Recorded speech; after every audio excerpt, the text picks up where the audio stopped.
Welcome to the Team Engagement Podcast, where leaders of teams share their insights. We discuss 6 questions in 9 minutes because leaders know how to be concise. We'll go ahead and get started with our guest today. First question, in a few sentences, tell us who you are and what you do. Good afternoon or morning. My name is Keith Kotrzewski. I am the CEO of Curriki.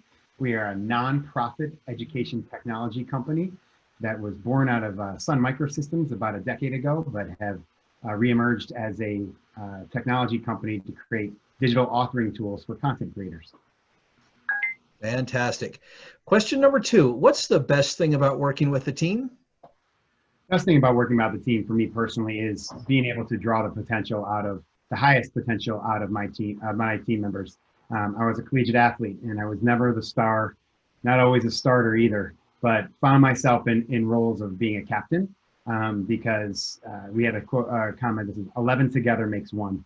So the role of the leader is not the one to be the boss. I firmly believe in that.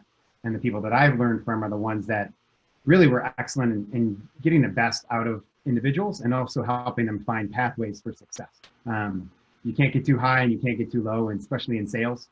And even your next release in a product is only as good as you're only good as your next release. So you really have to stay level-headed and really try to get the best out of your team. And if there's not a right fit, be there as a coach to help them find the right pathway in your organization or not. That's some great information. I really like your idea about pulling the potential out of each person. That's a great concept. Question number 3, I hear from other leaders of teams that it can be a challenge to get team members engaged. Tell us your thoughts. I think the most critical, and sometimes it's also looking introspectively, but engagement is all about agency. So if someone feels that they're a part of the process, and even if they are, third line down from the decision maker, allowing voice or understanding and empathy of where each person in the team falls in execution, because if they're not part of execution, then they're not really part of the team. So everyone has a voice and everyone has a role. So making sure that there's an avenue for individuals to express their not opinion, but to make them feel involved in the process. So nothing worse than being just told what to do and not thought of impact. And then, regardless of the results, you're just a part of the wheel. So I think, and that, we as probably as individuals experience that as well. If we're not thought that our opinions are valuable or part of the process, it decreases engagement. So I think that's the most critical thing for me. Those are great insights. Thank you for sharing those. Question number 4, what other piece of advice do you have for leaders of teams? Ask a lot of questions, and one-on-ones are invaluable. And if anyone listens to this podcast, they'll probably say, practice what you preach, Keith, because it's hard to keep one-on-ones all the time, weekly, bi-weekly, but they're critical. And one of the other components there is let your team guide the conversation. So the meeting there should be about that individual and hear them. So ask questions, but really open-ended questions, and let your team share. It's the only way that you learn where they really stand. You build trust. Everyone likes to hear or to feel like they're being heard. And so it opens up trust, which then ultimately leads to better collaboration and communication. It's hard when you have a lot to share in a short period of time. And as leaders, most of the leaders have evolved because they're vocal, and that often lends into sharing more and then asking questions. But I would really encourage folks to pivot and give the time to your team members in their one-to-ones and let them share and then comment on and ask more open-ended questions. I think we all as individuals like to feel that way, and I think you get the most effective time. Great ideas on helping people to feel like they can share in a one-on-one setting. So great information. Question number 5, what other successful leaders of teams, such as yourself, would you like to recognize that have had a positive influence in your life?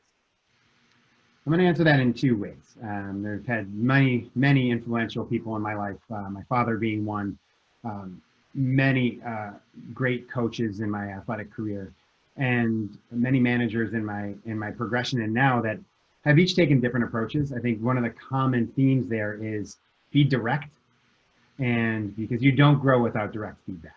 So you need to nuance it at times, but no one wins when you're soft or fluffy or don't get to the point. It hurts. It hurt me personally because I thought you're going down the right track, and when you get hit with a hard hammer when you're going the wrong direction, that always hurts. So I caution one. So again, I've had some managers that it didn't work out for me that took that approach, but the ones that have been successful, the ones that provide the bumpers along the way.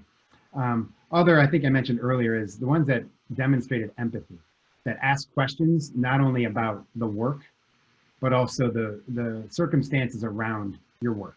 So, especially timely now, family circumstances, family circumstances is the biggest, family, they all have impacts on your work. So you can't always look at a person for who they are today.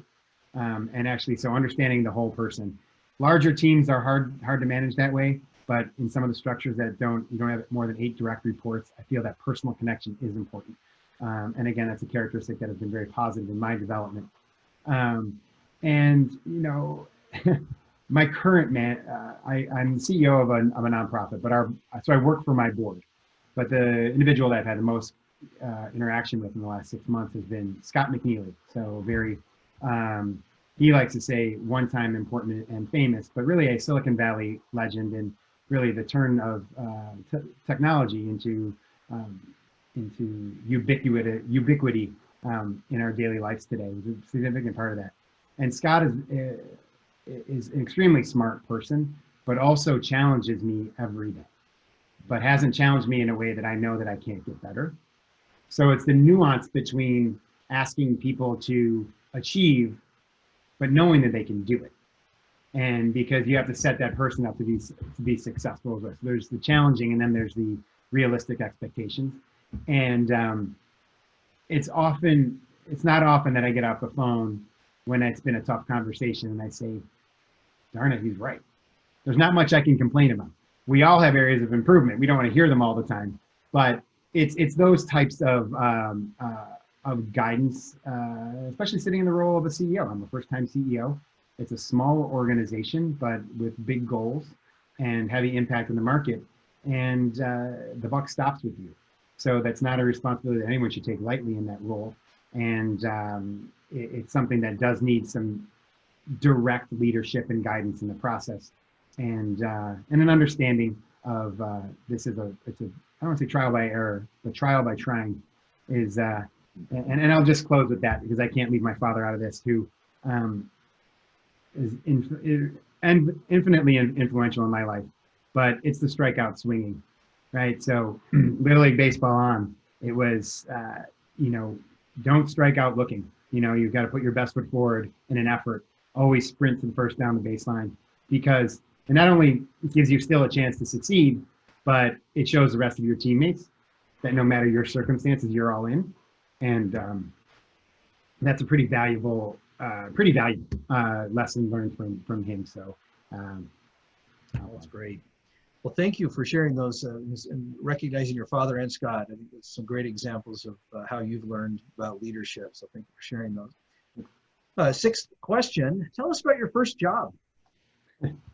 Well, my father had his own ad agency, one-man shop. So I got my first business card on my 8th birthday or 9th birthday that said vice president. So I felt that was pretty cool, but that resulted in answering the phone all summer and writing down on yellow legal pads the messages that came through, learning how to operate a fax machine when fax machines were all the rage, and breaking my share with the frustration of the toner paper, I'm sure, but it wasn't a small charge at that point. But no, I'd say that's my first job, but that was one of the most growth and enjoyable experiences of my life.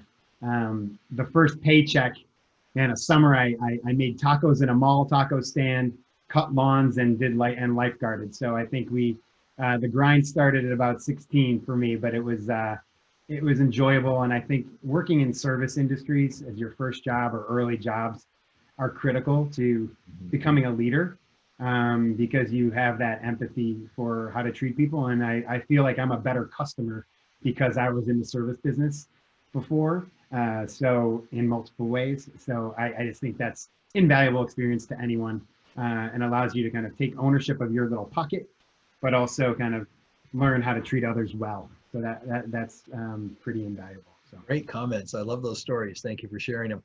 And thank you, Keith, for being on the podcast today. How can people find you?